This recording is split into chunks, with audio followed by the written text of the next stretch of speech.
Hello दोस्तों, Indian coaching centre पर आपका स्वागत है। मैं मोहम्मद तौहीद आलम। मैं आशा करता हूँ आप सभी अच्छे होंगे और अपना जीवन बड़े ही मौज के साथ बिता रहे होंगे और साथ ही साथ पढ़ाई का ख्याल भी उतना ही रख रहे होंगे। दोस्तों, आज हम लोग दोस्तों बायोलॉजी का जो सेल चैप्टर है, जी हाँ, सेल का हम लोग दूसरा भाग लेकर आए हैं दोस्तों। सेल चैप्टर का दूसरा भाग आज हम लोग जानेंगे। हालांकि हम लोग जो पिछला भाग है उसमें राइबोसोम तक हम लोग देख लिए थे। राइबोसोम के बारे में हम लोग राइबोसोम तक जो है हम लोग पढ़ लिए थे। आज हम लोग पढ़ेंगे इससे राइबोसोम के आगे माइक्रोबॉडीज़। जी हाँ दोस्तों, माइक्रोबॉडीज़ की अगर बात करें तो माइक्रोबॉडीज़ दोस्तों ये जंतु और पादप दोनों में पाया जाता है। जंतु कोशिका और पादप कोशिका दोनों में ये होता है। और लेकिन इसका एक खास बात यह है दोस्तों कि प्रकाश संश्लेषी जितने भी कोशिकाएं हैं जिसमें प्रकाश संश्लेषण की क्रिया होती है उसमें इसकी मात्रा दोस्तों अधिक होती है। माइक्रोबॉडीज़ जो है प्रकाश संश्लेषी कोशिकाओं में सबसे अधिक होती है दोस्तों, माइक्रोबॉडीज़ की। और यह जो है इसमें जो है दोस्तों परऑक्साइड और संश्लेषण के विकर होते हैं दोस्तों। परऑक्साइड और संश्लेषण जो होते हैं उसके विकर यानी कि एंजाइम उसके पाए जाते हैं। परऑक्साइड, जी हाँ दोस्तों,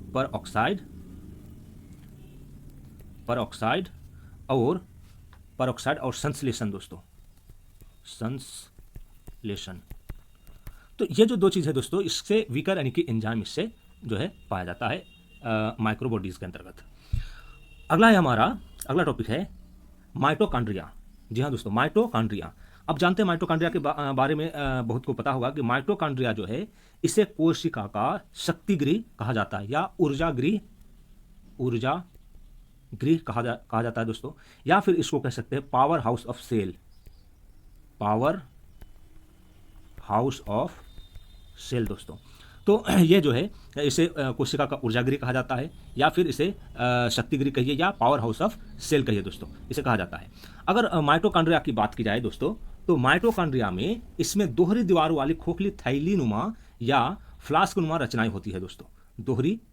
दोहरी थैलीनुमा या फ्लास्क नुमा रचनाएं पाई जाती है। फ्लास्क नुमा, जी हाँ दोस्तों, दोहरी फ्लास्क नुमा या फिर थैली नुमा इसमें रचनाएं पाई जाती है दोस्तों। अगर इसके बाहर दोस्तों माइटोकॉन्ड्रिया की झिल्ली में ही ER यानी कि एंडोप्लाज्मिक रेटिकुलम जो है इसी से जुड़ा होता है जिसमें राइबोसोम पाया जाता है दोस्तों। इसी एंडोप्लाज्मिक रेटिकुलम में छोटे छोटे कण इससे जुड़े होते हैं जिसको राइबोसोम कहते हैं। और राइबोसोम दोस्तों इसका जो बंधन है राइबोसोम का ये मैग्नीशियम से जुड़ा होता है। मैग्नीशियम के कारण ये जो है जुड़ा होता है दोस्तों। और राइबोसोम में प्रोटीन का संश्लेषण होता है दोस्तों। राइबोसोम में प्रोटीन का संश्लेषण जो है होता है। हमारे शरीर में जो राइबोसोम है उसमें प्रोटीन का संश्लेषण होता है। और माइटोकॉन्ड्रिया दोस्तों इससे कोशिका का ऊर्जा गृह कहने का मतलब क्या है, क्यों कहा जाता है कोशिका का ऊर्जा गृह माइटोकॉन्ड्रिया को? इसका कारण यह है दोस्तों कि माइटोकॉन्ड्रिया में कोशिका के माइटोकॉन्ड्रिया में ही जो है जितने भी ऊर्जाएं हैं इसका निर्माण इसी अंग में, कोशिका के इसी अंग में होता है। कोशिका में जितने भी ऊर्जा का निर्माण होता है वो माइटोकॉन्ड्रिया में ही होता है, जिस कारण से इसे माइटोकॉन्ड्रिया को कोशिका का पावर हाउस कहा जाता है दोस्तों, या शक्तिगृह या ऊर्जा गृह कहा जाता है दोस्तों। अगर माइटोकॉन्ड्रिया की बात की जाए दोस्तों तो माइटोकॉन्ड्रिया जीवाणु और नील हरित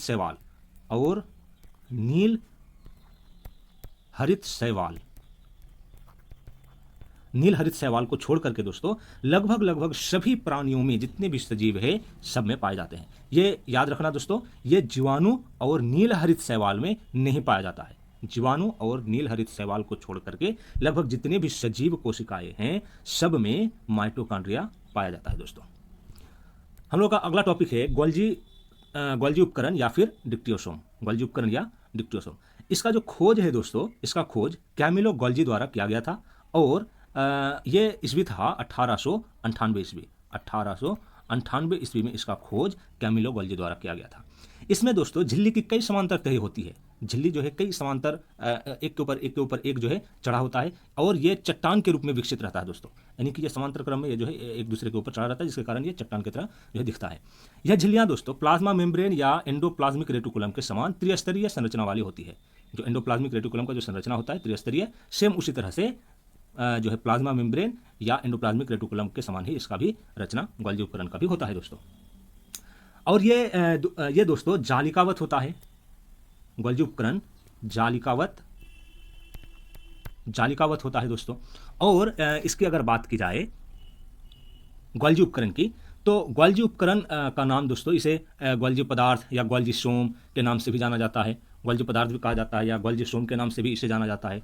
इसके अलावा दोस्तों ये जो है यूकैरियोटिक कोशिकाओं में गोल्जिकाई जो है यूकैरियोटिक कोशिकाओं में पाई जाती है दोस्तों, यूकैरियोटिक कोशिकाओं में ये जो है पाया जाता है दोस्तों खासतौर पे। और ब्रायोफाइटा तथा टेरिडोफाइटा के नर युग्मक परिपक्व चलनी कोशिकाएं जो है, इसमें प्राणियों के लाल रुधिर व परिपक्व शुक्राणुओं में भी यह जो है पाया जाता है। ये अपवाद है दोस्तों, ये याद रखिएगा।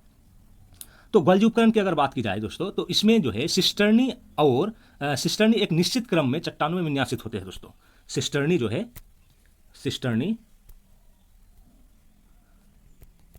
यह जो है चट्टानों के रूप में जो है विन्यासित होते हैं दोस्तों। और यह उत्तल सतह की ओर ये छोटे होते हैं, जो इसका उत्तल सतह होता है ये जो है छोटा के रूप में दिखाई देता है दोस्तों। और इसमें जो झिल्लियां होती है, प्लाज्मा मेम्ब्रेन या एंडोप्लाज्मिक रेटिकुलम जो होता है, ये त्रिस्तरीय होते हैं दोस्तों, ये याद रखिएगा। इसके अलावा जो माइटोकॉन्ड्रिया है, इसे माइटोकॉन्ड्रिया को कोशिका का शक्तिगृह या ऊर्जा हाउस, पावर हाउस भी कहा जाता है। अगला है गोल्जी उपकरण तथा डिक्टियोसोम। जी हाँ दोस्तों, गोल्जी उपकरण या डिक्टियोसोम ये हो गया दोस्तों। अगला है लाइसोसोम। लाइसोसोम सभी यूकैरियोटिक कोशिकाओं में उपस्थित होता है दोस्तों। जितने भी यूकैरियोटिक कोशिका होता है उसमें यूकैरियोटिक कोशिकाओं में लाइसोसोम पाया जाता है। और इसमें इसे जो है कोशिका का आत्महत्या का थैली कहा जाता है। लाइसोसोम को कोशिका का आत्महत्या का थैली कहते हैं दोस्तों। लाइसोसोम की अगर बात की जाए, जैसे कि यहाँ पर देख रहे हैं, ये जो है यूकैरियोटिक कोशिकाओं में सिर्फ पाया जाता है, लेकिन प्राणी कोशिकाओं में ये अधिक संख्या में पाया जाता है दोस्तों। जो जंतु कोशिका होता है, जंतु कोशिकाओं में इसकी संख्या अधिक होती है। जंतु कोशिकाओं में इसकी संख्या दोस्तों अधिक होती है, जंतु कोशिकाओं में इसकी संख्या अधिक पाई जाती है दोस्तों। और ये माइक्रोफैग प्रोकैरियोटिक कोशिकाओं और पौधे की मेरिस्टेमिक कोशिकाओं में भी होता है दोस्तों। पौधे के जो मेरिस्टेमिक कोशिकाएं हैं उसमें भी लाइसोसोम जो है पाया जाता है।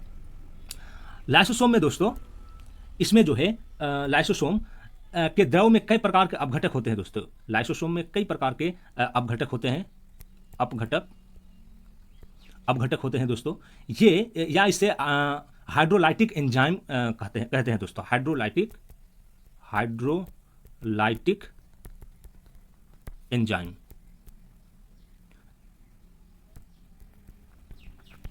जी हाँ दोस्तों, हाइड्रोलाइटिक एंजाइम अपघटक या फिर हाइड्रोलाइटिक एंजाइम के नाम से इसे जाना जाता है। ये दोस्तों यह जो है अपघटक जो होता है, ये वसा, कार्बोहाइड्रेट व प्रोटीन इत्यादि के अपघटन के लिए जरूरी होता है दोस्तों। एक बार इसे लिख लीजिएगा, ये वसा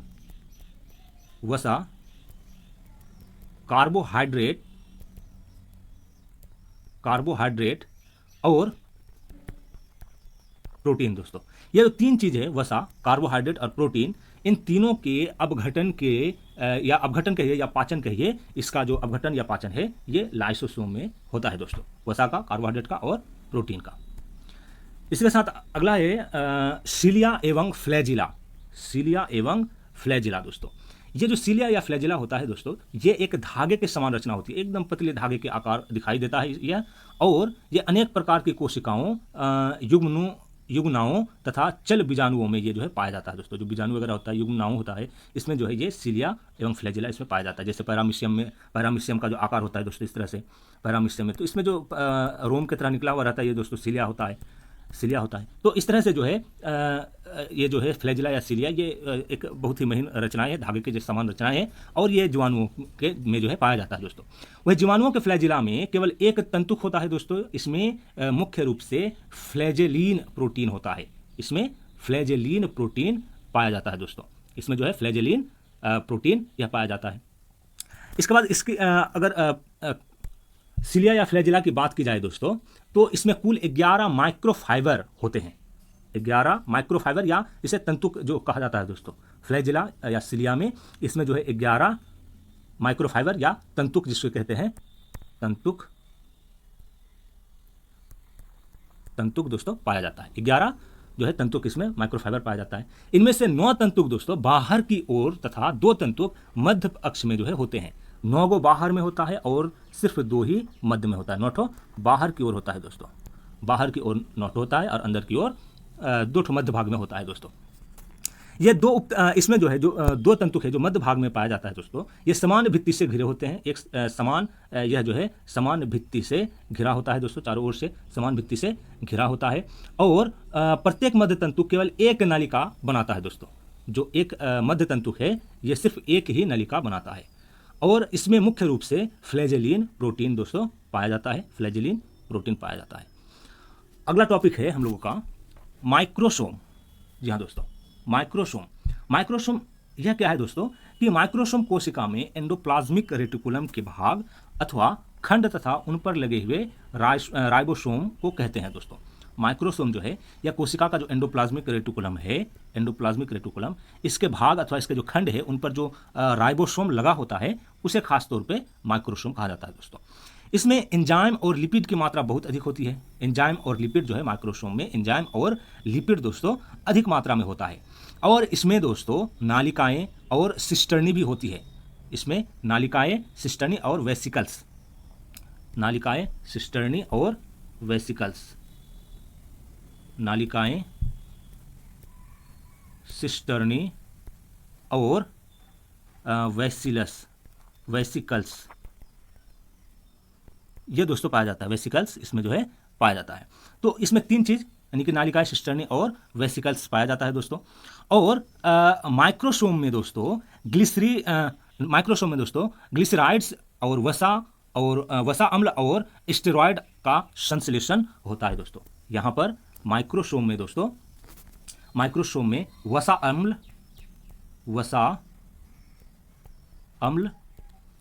अम्ल, उसके बाद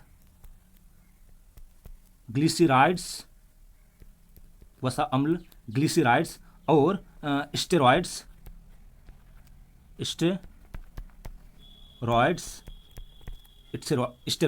ये जो है इसका संश्लेषण दोस्तों माइक्रोसोम के अंतर्गत ही होता है दोस्तों। याद रखना, वसा अम्ल, इसके बाद ग्लिसराइड्स और स्टेरॉयड्स, ये तीनों का जो शोषण है, संश्लेषण है दोस्तों, ये माइक्रोसोम के अंतर्गत ही होता है। अगला है हमारा कार्बोहाइड्रेट। जी दोस्तों, अगर कार्बोहाइड्रेट की बात की जाए तो हमारे शरीर में इसका एक महत्वपूर्ण योगदान है दोस्तों। जैसे प्रोटीन का होता है, वसा का होता है, उसी तरह से कार्बोहाइड्रेट भी हमारे शरीर के लिए बहुत ही जरूरी है दोस्तों। ये दोस्तों कार्बन, हाइड्रोजन और ऑक्सीजन के यौगिक है। इसमें कार्बन, हाइड्रोजन और ऑक्सीजन, ये 3 चीज से मिलकर दोस्तों कार्बोहाइड्रेट बनता है। अगर इसकी बात की जाए, इसमें हाइड्रोजन और ऑक्सीजन जो है दोस्तों, हाइड्रोजन